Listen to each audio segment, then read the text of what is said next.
Hi, and welcome back to our series of lectures on responding to world religions. And today we're looking at worldview.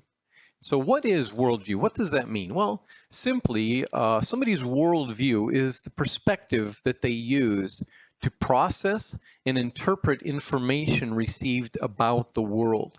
James W. Sire calls it this: a worldview is a set of presuppositions or assumptions which we hold about the basic makeup of our world. And so I'm going to also include his more complete definition from his book, The Universe Next Door.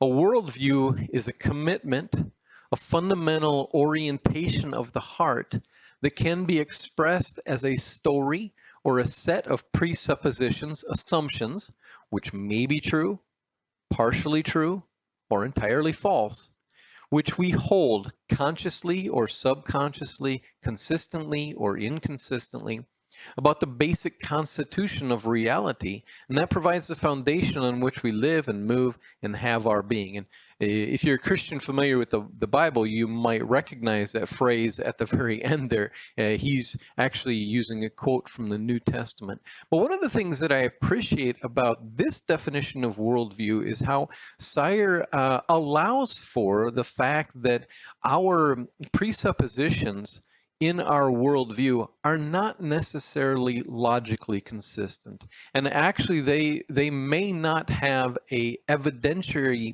basis in truth.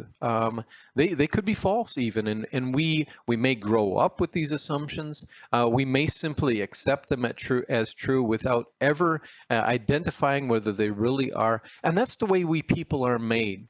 And I say that because sometimes, as people from different religions interact with others, there's a tendency sometimes to build a straw man, actually, and to say, well, this religion is not consistent here, here, here, and here.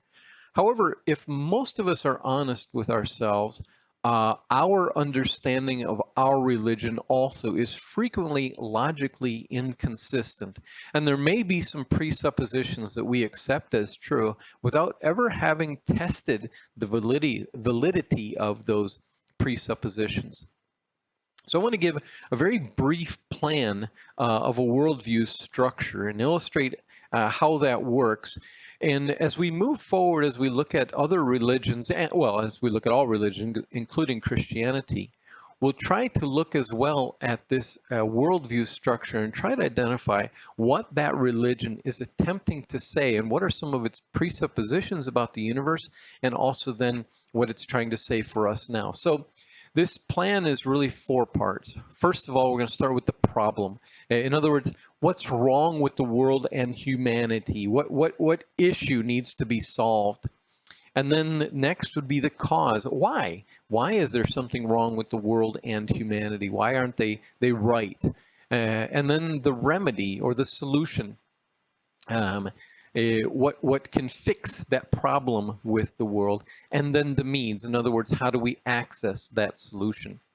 So I'll give an example from Christianity, the religion that I know best. And of course, you might disagree with this worldview, and I'd really be interested in what you would say about the worldview of Christianity.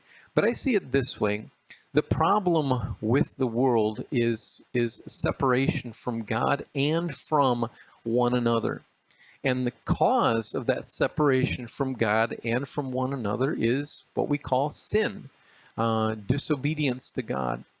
The remedy then for that is actually not from within ourselves, but the remedy for that problem caused by our sin is the death and resurrection of the God-man, Jesus Christ.